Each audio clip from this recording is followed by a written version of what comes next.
እንደዚህ አይነት ነገር እየፈጠረ ያለውና ልዑል ምንም አላደረገም። እዚህ ጋር ልዑልን ማንም እንዲናገረው አልፈልግም። ማንም ሰው ልዑል እንዲናገረው አልፈልግም። በቃ ቆያ እንዲፈጠር ፈልጎት ቢሆንስ ታስቦበት ቢሆንስ? እዚህ ጋር ደግሞ እንግዲህ ኪራ መጥቶ አቷሽኝ በዚህ ልክ። ስለዚህ ልዑል ደግሞ የኔ ጓደኛ ሆኖ እንደዚህ አይነት ነገር ማድረጉ በጣም ያናድዳል እያለ ነው። ሚስቱ ተብዬዋም ደግሞ ጓደኛ ተብዬው እሱ ፈልጎትም ቢሆን ይህን ነገር እያደረገ ያለው ፈልጎት እንዲያው ትላለች።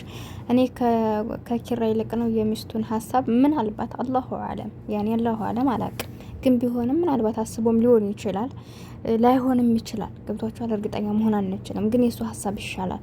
እሱ ግን የኔ ጓደኛ እንደዚህ እኮ ነው ሊያደርግ የበለጠ እሱን ያስተባብላል። እንደ ዝም ብሎ ያንተ ጓደኛ ሆኖ እንደዚህ እንዲያረግ ከፈለክ አንተ ቀስ ብለህ መምከር ነው ወይ በግል ደግሞ እሱን አናግረው። ለሄሉ መጠታ ይሄን ነገር ማድረጉ ተገቢ ነው ብዬ እንትን አይደለም። ሲቀጥል ደግሞ የዚህን ያክል ህይወት እኮ የሷ ነው አይደለ እንዴ? እውነት ያበም ወደው እንደዚህ እያለቀሰች እያለች ምን ነው ከሷ በላይ ለሷ ህይወት የምትጨነቁ አስመሰላችሁ ወይስ የራሳችሁን ቪዲዮ ለማሳደግ ነው እንደዚህ የምትሆኑት? እና አንድ ሰው የተናደደን ሰው የተከፋን ሰው ከቻልን ማጽናናት ነው።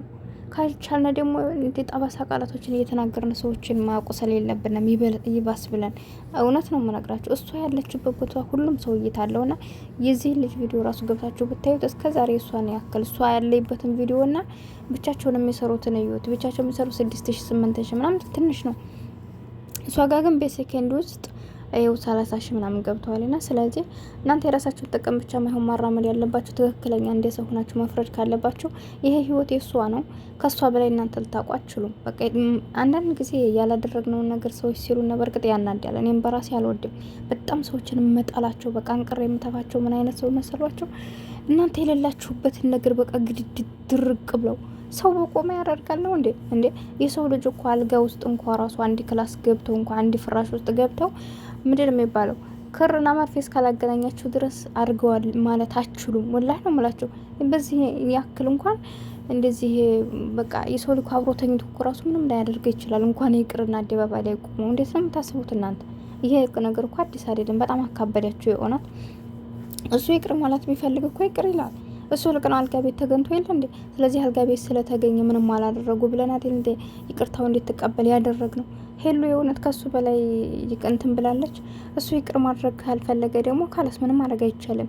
ግን ከዛ ባለፈ ደግሞ እናንተ እየመጣችሁ የምትሳደቡ ሰዎች ያኔ በቃ ብዙ ነገሮችን ትሰርቦታላችሁ። አይደረግም እንደዚህ ለምን ትሳደባላችሁ? በቃ ከቻላችሁ የሚያበረታታ ቃል ስጧት። ያ እሷን ይቅር የሚልበትን ነገር እሱም እንደዚህ አይነት ነገር አጥፍቷል እና ስለዚህ ይቅር ባላት ምናምን እንደዚህ አይነት ነገሮችን በቃ ማንም ሰው ለወደደው ነገር ዋጋ እኮ ይከፍላል። ዋጋ ክፈሉ። እኔ እኮ ዋጋ ትክፈሉ አይደለም። ዋጋ መክፈል ማንኛውም ሰው ለፈለጋችሁ ለምትወዱ ነገር ወላይ ዋጋ ክፈሉ። ዋጋ ያልከፈላችሁበት ነገር ጣዕም የለውም። ሳትሰሩ የበላችሁት ምግብ አይጥምም። የእውነት ነው የምላችሁ። ሀታ ለው ሳትሰሩ ያገኛችሁትን ገንዘብ ለምሳሌ አሁን እናንተ ሀገር ቤት ሆናችሁ ወይ ደግሞ እዚህም ሆናችሁ አረቦች ጋር አሁን እየሰራነ ለምሳሌ ደሞዛችን 2000 ብር እንደዛ ሆኖ ያንን ብር አሁን ክፍያችን ይሰጡና ወር በቃ ለፍተን ማለት ነው። ግን እዛ ወር የሰጡንን ገንዘብ ምንድነው የምናደርገው? በቃ የሆነ ፕሮግራም ካለ የምንሰራው ነገር ካለ ወደ ሀገር ልከን ቤት እየሰራን ከሆነ ለቤታችን እንደዚህ የምናደርገው ደግሞ ያሰብነው ነገር ካለ ሌላ ነገር ቦታ ልንገዛ ከሆነ ለቦታ ለቤተሰቦቻችንም ይህን ነገር ማድረግ አለብን ብለን ካስበን ለቤተሰቦቻችን እቃ መግዛት ካለብን ቤት ቀለም ማስቀባት ካለብን በቃ የተለያዩ ነገሮች በቃ ለምን የለፋንባት ነገር አውልት ላይ መሆን ስላለባት ማለት ነው። ልብስ መግዛት ፈልገን ከሆነ ብቻ የሚያስደስተን ነገር እናደርግበታል። በቃ ሌላባችን ነው በቃ ደስ ብሎን። ግን እዛ ሰዎቻችን አሁን ለኢድ ምናምን ስጦታ የሚሰጡን ወላሂ በስነ ስርዓት አንጠቀመውም። ዝም ብለን ባንዱ አበለሻሽተን ነው የምንጠራው። ለምንድን ነው አለፋንበትም? እንዲህ ደግሞ ያለፋሁበትን ገንዘብ እንዴት አረግ ነው እንዲህ አራ የራሱ ጉዳይ ብለን ባንዱ ነው የምናጠፋፋውና ስለዚህ የምትለፉለት ነገር በቃ ውድ ለሆነ ነገር ብላችሁ ለምታስቡት እናንተ ውስጥ ውድ ነው ለምትሉት ነገር ልፉ። በቃ ችግር የለውም። ለፍታችሁ ታገኙት ይጥማችኋል።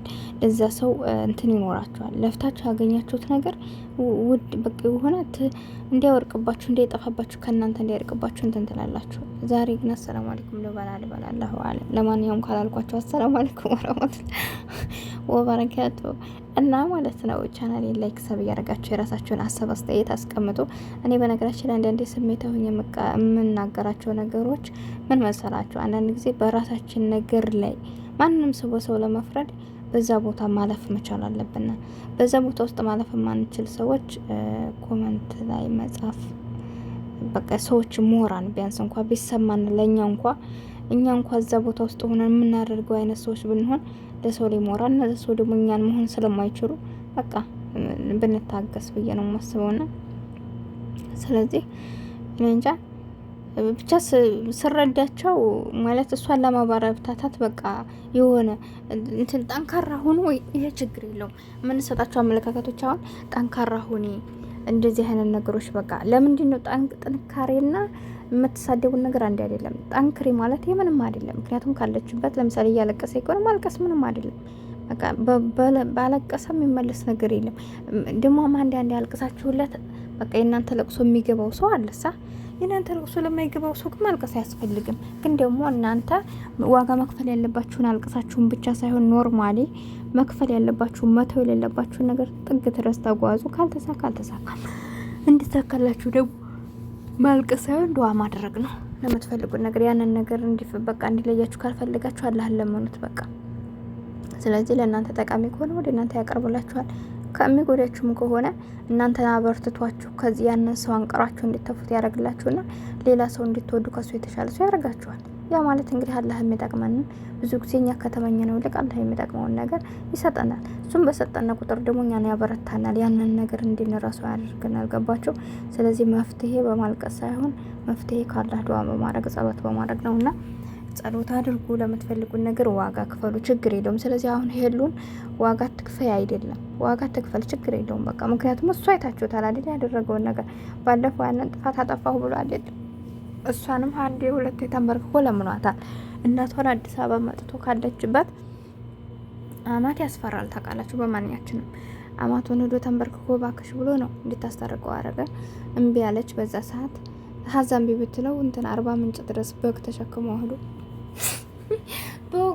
በጉን ቡታጅራ እንትና 40 ምንጭ ግዛው አዲስ አበባ ባላቀም ዞሮ ተሸክሞ ብላችሁ አስቡት። ይዞ ሄዶ ቤተሰቦቿን ዝቅ ብሎ ይቅርታ እንድታረግለት አድርጓል። ያ ማለት በቃ ዋጋ ከፍላለሁ ጥግ ድረስ እጓዛለሁ ነው ያለው። ስለዚህ እሷም ደግሞ ከሱ የበለጠ ነገር አላረገችም። እሷ ቢያንስ አሁን ቤተሰቦቹም ጋር አልሄዲ ምንም አላረገችም። ብቻ እሱን አግኝታ ነው ሰላም በቃ ይቅር እንዲላት እየለመነች ያለችው። ስለዚህ እየለመነችው ከተመለሰላት ተመለሰ፣ ካልተመለሰላት ደግሞ አንድ ቀን ሲገባው ይመለሳል። ካላበለዛ ደግሞ ካላስ በቃ እምቢ ብሎ ህይወቱን ከመረጠ ድሮም ስበብ ነበር የሚፈልገው። ሲቀጥል ደግሞ አይወድሽም እያላችሁ አትጻፉ፣ ጥሩ አይደለም። እንዴት ነው ሞራን የሰው ልጅ ሞራን የሚባል ነገር እኮ አለ። ለምንድን ነው እንደዛ እያላችሁ የምትጽፉት? ሳይወዳት እንግዲህ ለጥቅም ቀርቧት ከሆነ አላህ የስራውን ይስጠው። ሳይወዳት ደግሞ ያንን ያክል ዋጋ አይከፍልም። ገባችሁ? የሰው ውስጥ ልታውቋችሁ ነው። እንዴት ነው እናንተ የአበብ ውስጥኛ ገብተን ልናውቅ እንችላለን? አንችልም። ወዷትማ ያንን ሁሉ መስዋዕት ከፍሎላታል። አሁን ላይ ግን ያኔ ልዑልን ስለሚጠላው ታይ ብሏት እምቢ ስላለች እሱ ጋር ስላገኛት ተናዶ ይሆናል እንጂ ሳይወዳት ማን አስገድዶታል? ምን ይዞት እንደዛ ሊጓዝ ይችላል? እና ለሷ ሞራን ብላችሁ አይወድሽም አይባልም የሰው ልጅ። ምክንያቱም እንኳን በሌላ ሰውና በእናታችሁ ላይ ራሱ አታውቁም። ገባችሁ? እና ቻናሌን ሰብስክራይብ አድርጉ። ለማንኛውም አሰላሙ አለይኩም ወራህመቱላህ